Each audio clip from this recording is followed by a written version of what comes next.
Good morning students, welcome to online classes St. Angels Public School Bagpat, Standard 10th, Subject SST, Unit Economics, Chapter number 2, Sectors of the Indian Economy। Last video में हमने organised और unorganised sector के अंदर जो working conditions हैं उनको compare किया और देखा कि जो अनऑर्गेनाइज्ड सेक्टर में लोग काम में लगे हुए हैं उन्हें वहाँ पर कोई सुविधाएं नहीं मिल पाती। तो जो लोग अनऑर्गेनाइज सेक्टर में काम करते हैं तो उनको प्रोटेक्शन की आवश्यकता है। तो उनको प्रोटेक्शन कैसे दिया जाए उसके बारे में हम स्टडी कर रहे थे। पॉइंट नंबर 2 है हमारा पब्लिक वर्क प्रोग्राम्स।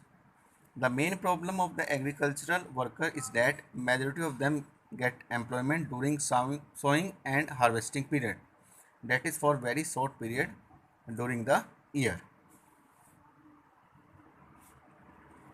खेतों में काम करने वाले जो मज़दूर हैं उनकी जो मुख्य समस्या है वो ये है कि उन्हें जो रोज़गार मिलता है खेतों में वो ख़ास तौर से जब फसलों को बोया जाता है और जब फसलों को काटा जाता है उस समय उन्हें काम मिलता है और ये बहुत ही कम समय के लिए होता है। एक साल में बहुत कम समय के लिए उन्हें काम मिलता है। For the remaining part of the year they usually remain unemployed, और साल का बाकी जो समय है उस समय ये लोग बेरोज़गार रहते हैं। During this period of economic inactiveness, it is necessary to organize the public work program। तो ये जो समय होता है जब इनके पास कोई काम ना हो, ऐसे में पब्लिक वर्क प्रोग्राम्स को शुरू किया जाना चाहिए।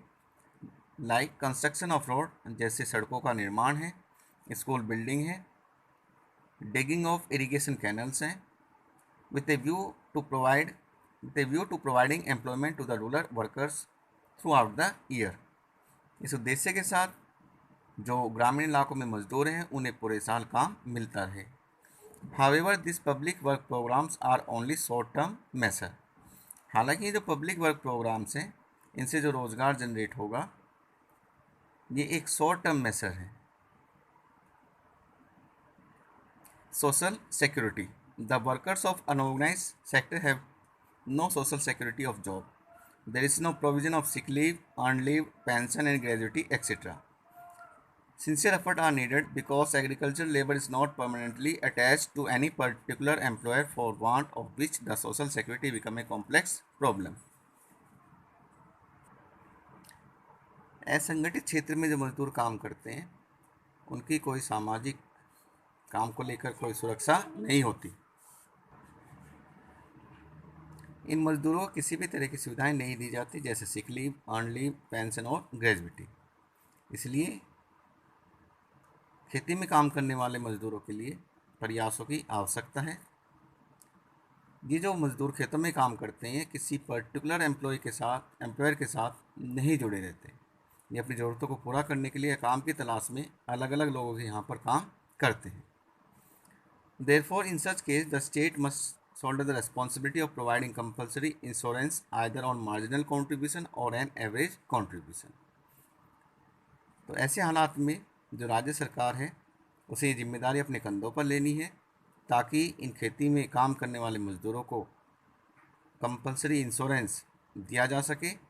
ये मार्जिनल कंट्रीब्यूशन पे हो सकता है या फिर एवरेज कंट्रीब्यूशन पर। Sectors in terms of ownership, on the basis of ownership of resources economic activities can be classified as. स्वामित्व के आधार पर आर्थिक गतिविधियों को बांटा जा सकता है। Number 1, public sector, it is the sector which is controlled, manage and owned by the government. तो पब्लिक सेक्टर वो सेक्टर हैं जिसमें सारी गतिविधियाँ सरकार द्वारा कंट्रोल की जाती हैं, मैनेज की जाती हैं और ये सब सरकार के नियंत्रण में होती हैं। Second, private sector is sound, control and manage by individual और by a group of individual. Private sector वो है जो किसी विशेष व्यक्ति या कुछ लोगों के समूह द्वारा कंट्रोल किया जाता है, नियंत्रण में होता है या मैनेज किया जाता है। Activities, both the sector are involve in major activities of the economy and there are no watertight compartment section as to what should be spare of which sector, but still the differences exist। जितनी भी major activities हैं अर्थव्यवस्था की, वो इन sections में divided है public और private sector में। हालांकि ये वाटर टाइट कंपार्टमेंट है, लेकिन जो एक्टिविटीज़ इनके अंदर डाली गई हैं वो पर्टिकुलर नहीं है। ज़रूरी नहीं है कि कोई पर्टिकुलर एक्टिविटी पब्लिक सेक्टर में ही आएगी, वो प्राइवेट सेक्टर में भी आ सकती है। लेकिन इन सब के बावजूद भी कुछ डिफरेंसेस हमें देखने को मिलता है। The public sector units usually predominate in certain specific sector, example mining, power generation, transport, health, education, etc. ये जो पब्लिक सेक्टर है इसमें ख़ास तौर से जिन गतिविधियों को रखा गया है उसमें है माइनिंग, पावर जनरेशन है, खादान का काम है, ऊर्जा निर्माण का काम है, ट्रांसपोर्ट यातायात, हेल्थ स्वास्थ्य, एजुकेशन शिक्षा आदि। This sector belong to core industry and infrastructure activities. On the other hand, the private sector predominate in agricultural and allied manufacturing industries. वहीं दूसरी तरफ जो प्राइवेट सेक्टर है उसमें मेनली जिन एक्टिविटीज़ को इंक्लूड किया गया है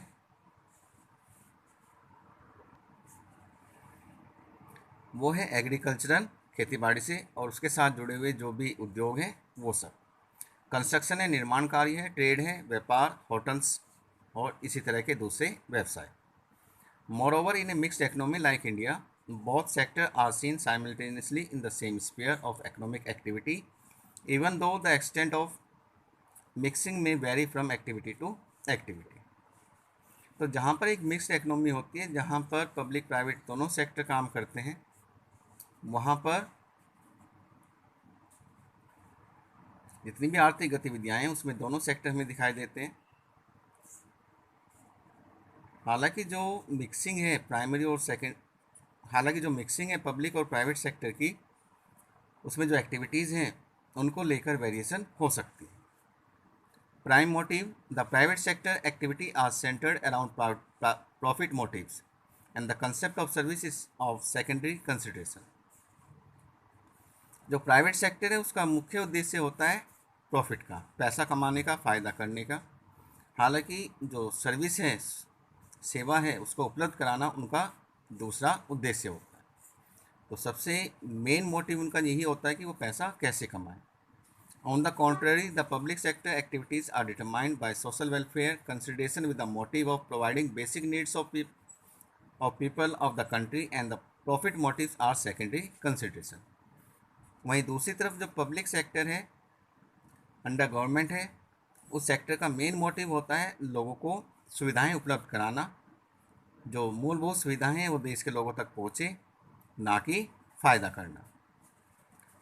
examples, Hindustan Lever, Tata iron and steel company, Bajaj autos, ये कुछ एग्जाम्पल हैं प्राइवेट सेक्टर की। Indian railway, Sindri fertilizers limited, Bharat heavy electricals limited, ये कुछ एग्जाम्पल हैं पब्लिक सेक्टर की।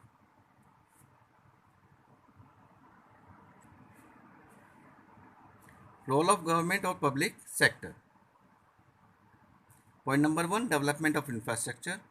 Development of infrastructure comprising transport, power, communication, basic industry, etc. is a precondition of growth. तो किसी भी देश के अंदर विकास के लिए सबसे ज़्यादा ज़रूरी जो चीज़ें हैं उसमें आता है ट्रांसपोर्ट, पावर, कम्युनिकेशन और बेसिक इंडस्ट्रीज़, यातायात, ऊर्जा, दूरसंचार और बेसिक इंडस्ट्रीज़, जिन्हें हम की इंडस्ट्रीज़ भी कहते हैं। तो ये बहुत ज़रूरी है। Expenditure on the development of infrastructure is known as social overhead cost. तो इस इंफ्रास्ट्रक्चर को डेवलप करने में जो पैसा खर्च होता है इसे सोशल ओवरहेड कॉस्ट के नाम से भी जाना जाता है। Pace of industrial development can not be accelerated without their establishment. किसी भी देश के अंदर औद्योगिक विकास इंफ्रास्ट्रक्चर को डेवलप किए बगैर संभव नहीं है।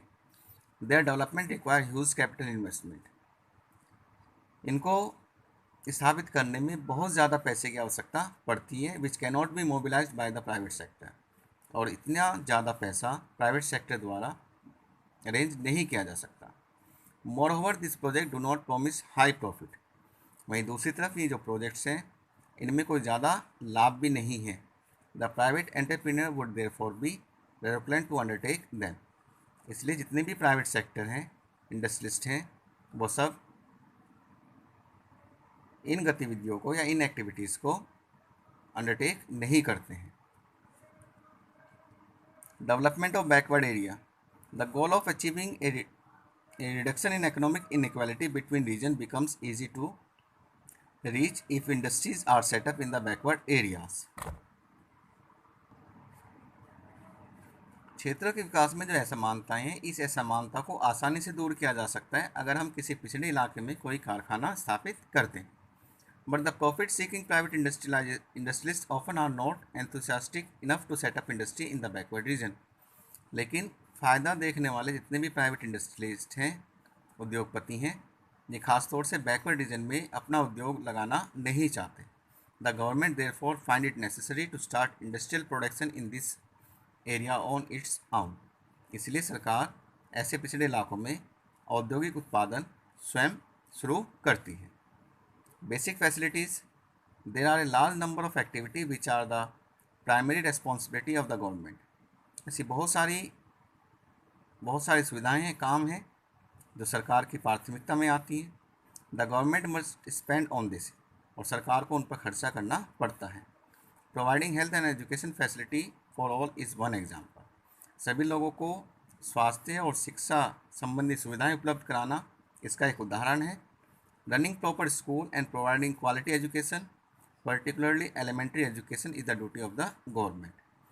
तो प्रॉपर स्कूल चलाना और लोगों को शिक्षा देना, ख़ास तौर से एलिमेंट्री एजुकेशन, ये सरकार का कर्तव्य है, उसकी ड्यूटी है। India size of literate population is one of the largest in the world. हमारे देश के अंदर जो अशिक्षित आबादी है, ये दुनिया में बहुत ज़्यादा है बाकी देशों के मुकाबले। Other problems, there are many other problems like malnourishment. इसके अलावा कुछ और भी समस्याएं हैं देश के अंदर, जैसे माल न्यूरिशमेंट है, कुपोषण की समस्या है, हाई इन्फेंट मोर्टेलिटी रेट है, अत्यधिक शिशु मृत्यु दर है, unsafe drinking water,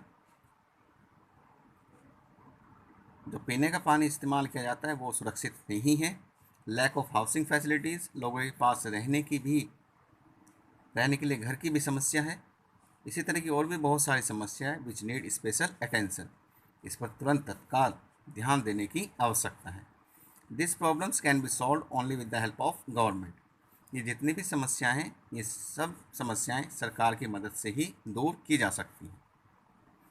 We will discuss the chapter further in next online class. Till then, stay connected. Have a nice day. Thank you.